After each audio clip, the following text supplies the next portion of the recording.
All right, first and foremost, give all praise to Yahweh Hashem Yahweh Shai Thumb, giving sincere greeting to the brothers and sisters scattered across the four corners, teaching this word with sincerity and charity. I'm Brother Phineas with Prince of Power Israelites. Short lesson, short discussion. Just going back and re-examining the text, pulling out some of those little things that we miss and tightening up doctrine. But in this particular instance, just seeing the nature of some of our forefathers, seeing them in a light that we may not have seen them in. Saying just being that, especially in this particular instance with David and Goliath, the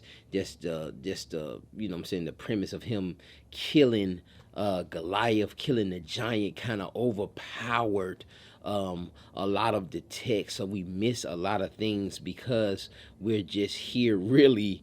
We just here really for the smoke. We just really here to see David overcome and conquer Goliath and end up, eventually just being, in his position as king and ruler of Israel.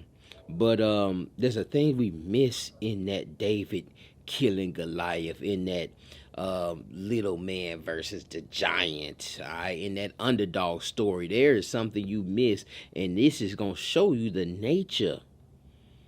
It's going to show you the nature of David. And it may surprise you. It may surprise you. It may shock you. And I challenge everybody to go back and read 1 Samuel chapter 17. But for time purposes, we're only going to read verses 20 through, I think, 31, 32. So we'll start at verse 20. Watch this now. And David rose up early. 1 Samuel chapter 17, verse 20. And David rose up early in the morning and left the sheep and the keeper and took and went as Jesse had commanded him. He came to the trench as the host was going forth to fight and shouted for the battle. As the host went to shout, or the military went out there, he's pretty much running up on the battle line, and they are crying out the war cry, headed into battle. Now David is going because Jesse commanded him to go down there to the host, see how his brothers are doing, see how his brethren are holding up.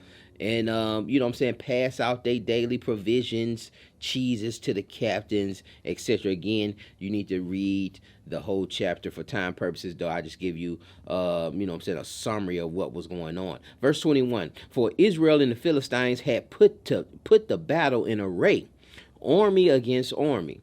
And David left his carriage in the hand of the keeper of the carriage and ran into the army and came and saluted his brethren.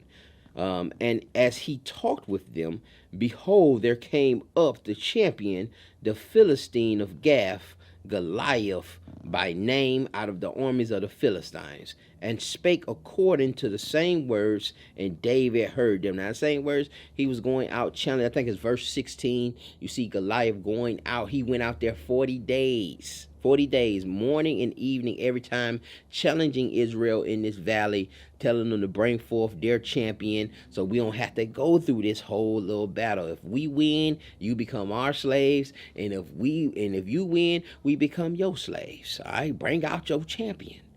Let's just do it this way. We don't have to go through this. So 40 days, they was out there doing that morning and evening. Goliath was going out making that challenge. All right. Verse 24, and all the men of Israel, when they saw him, fled from him and were so afraid. So as they're running down to battle, Goliath comes through. I can just imagine him just, with that giant spear, that shit just knocking, just running through jokers, coming through the crowd, 9 foot, this giant coming through. I can imagine everybody like, I don't want no parts of that. I don't want no parts of that. All right, and so all of Israel is fleeing. Verse 25, and when the men of Israel said, have you seen this man that is come up? Surely to defy Israel is he come up. He said, did you see that joker? Did you see him? And it shall be that the man who killeth him, the king will enrich him with great riches, and will give him his daughter and make his father's house free in Israel. Now again, David is hearing this. David is seeing what's going on. He's seeing the battle. He's hearing these things because he was going out there to deliver those provisions for his brethren and to do a little checkup to see how everything's holding up. So he's around this stuff, hearing it, and you can imagine the younger brother being around certain things, you know what I'm saying, really naive to some of the dangers of the battlefield, but he's still around those things and, you know what I'm saying, asking questions, intrigued about what's going on. All right, so he's listening. You know, kids be listening, man. And David spake, verse 26, and David spoke to the men after he heard that. See, David heard that, man. You said, anybody who killed this guy, like, did you see that, Joker? Then the king said, anybody who kill him. This is an adult conversation. Anybody who killed this Joker, man, they gonna be living rent free. They gonna give him the king gonna give him his daughter. You know what I'm saying? He gonna take care of him, gonna give him all these riches. If he does that. So David is hearing this. Oh, also an excellent point that we have to make it not forget to mention is that David, the prior chapter, David has been anointed to be king. He wasn't appointed yet, but he had been anointed to be king. It's a difference between being anointed and being appointed. That's another lesson you can pull from the David and Goliath story. Also, a lesson on, you know what I'm saying, being prepared, the Most High preparing you through certain things before you enter into your purpose. These certain trials, these certain testing grounds, these certain tribulations that you go through, put you in a premise, or put you in to give you the abilities and the skill set that's needed for your purpose. So, you know, he killed the lamb and the lion and the bear while he was a herder of sheep to make sure that he had that purpose to align him where he wouldn't be afraid of a Goliath, right? He had these certain tests to be ready for the big show. All right, he had a lot of rehearsals to be ready for the big show, and we have to understand that, and we can't run away from those certain things. But that's another lesson in itself, and that was another lesson in itself. But we're not going to speak on those things. We're just here to see the nature of David. Again, he had been anointed to be king, but not appointed yet. So he still has that, like, you know, I'm supposed to be king. You know what I'm saying? Saul's still on the throne. But David has been anointed by Samuel to be king by the Most High. So he has that taste on his lips. And so when he hears this information, he gets this great news, he gets this good tidings, he hears this gospel from you know what I'm saying, some of the neighboring soldiers. He like, hey man, you know, that might be an opportunity there. Maybe an opportunity. All right, verse 27. Mashalakia, verse 26. And David spake to the men that stood by him, saying, what shall be done to the man that killeth this Philistine, and taketh away the reproach of Israel? So he then asks the men, all right, he asks the men that was by him again, like, what is happening? He said, like, I heard y'all say something about some king stuff, but what's going to happen to the person who killed him? You know what I'm saying? What's the reward? Pretty much, what's the reward for you know, what's going to be rewarded to him that kills this Philistine? For who is this uncircumcised Philistine that he should defy the armies of the living God? And the people answered him after this manner. Pretty much he answered them the same way they answered them the first time. All right, they pretty much said the exact same thing, saying, so shall it be done to the man that killeth him. All right, and Eliab, his eldest brother, heard when he spake unto the man, and Eliab's anger was kindled against David. All right, Eliab seen, his eldest brother seen. Now David the youngest, the eldest brother seen David speaking to the men, inquiring about this great reward. All right, he's seeing that you know, his anger has been kindled against his little brother. And he said, why camest thou down hither? And with whom hast thou left those few sheep in the wilderness? All right, and see, that's, you know, first I want to know why you down here, and are you, you know what I'm saying, who's taking care of your responsibility? This is a big brother talking to a little brother. You know what I'm saying? Why ain't you doing your chores? Why ain't you doing what dad told you to do? You know what I'm saying? Well, it's been allotted to you. Why are you down here, you know what I'm saying, in grown folk business out here on this battlefield, man? What you doing? What you doing? And then he says, I know thy pride. key. Yeah, the eldest brother said, I know thy pride. Watch what else he knows. And the naughtiness of thine heart. I know thy pride and the naughtiness of thy heart. Then into like the disrespect, right? The insolence. For thou art come down that thou mightest see the battle. You came down here to be mischievous, just to see what was going on, but I ain't really, David came to see what was going on, and he was commanded by his father really to see what was going on, but then he got into the mix really because he's trying to see what's that reward about.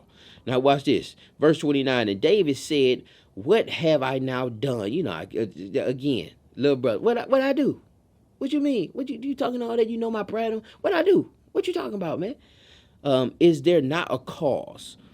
Verse 30, and he turned from him toward another and spake after the same. He turned to somebody else and asked after the same manner, meaning he asked the same question. What's going to happen to that man who kills Goliath? What's the reward? How will that person be compensated?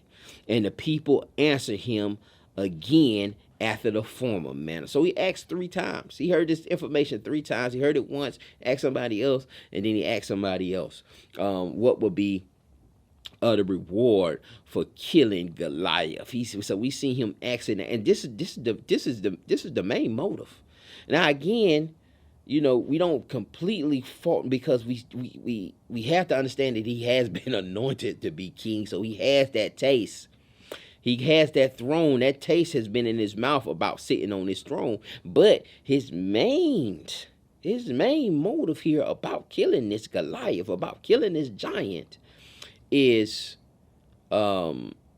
riches, women, right? And free rent and free mortgage, and pretty much the throne. Pretty much the throne. All right, that's what his eye is on.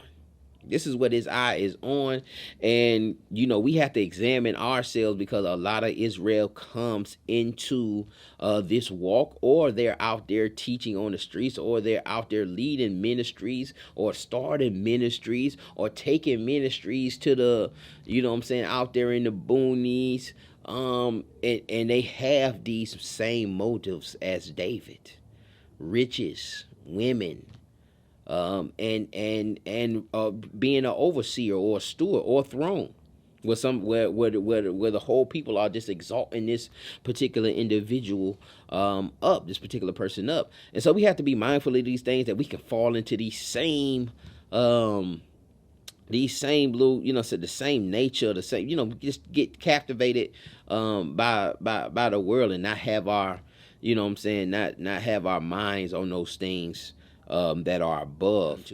So we see the motive behind what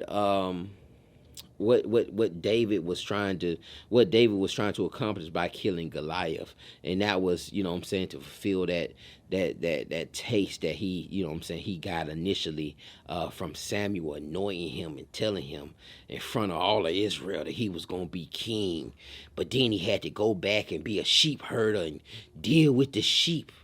And so then when the opportunity comes, he already feeling like, really kind of in the back of his head, like this mind. And this is why the brother knows, because he's probably had these conversations like, well, I've been anointed to be king, bro. All is really mine at this time. Had this, I know thy pride and thy naughtiness. So we can kind of take a little, and see, just delve a little more into the text, and we hold that and take that further along the text with us, just the nature of David, and see how that, how when he falls into other sins, see how he heals from these things and grows from these certain sins. Also, him taking the head of Goliath. If you read further on, he held on to that head, but he took the armor, threw it in the tent, but he held on to the head till he got to Saul. To let Saul know, like, you know what I'm saying? Yeah, I'm gonna let you know that I killed him. I want you to know I killed that Joker. Don't nobody hold his head but me. I got this head. You know, make sure that you give me my reward. And like I said, you want to be doing things to store up heavenly treasures. You don't want to be out here doing this thing for vainglory. You know what I'm saying? You don't want to be doing it for vainglory, and that's something we can take from this particular text. With that, I'm gonna say shalom, man. I just hope it was edifying. Hope you learned a little something. Hope you know what I'm saying. If you didn't see that you know what I'm saying, that can open your eyes a little bit to the nature of David a little more. Not saying that was his complete nature, that he was just always, you know what I'm saying, but you see later on in the text and some of the things that he gets involved in. You can see that, you know, you can see David's personality a little more, and it just bring a little more clarity to the text, man. It just brings it to life a little more, and like you could fill in, like I can see, like when I see stuff like that, I can fill in, you know what I'm saying, some of the gaps, you know what I'm saying. Not that it's not in the text, but I can fill them in my head, because you just know the nature of people and the conversations that we have amongst each other, especially from brother to brother, or older brother to younger brother, and etc. But with that, we say shalom.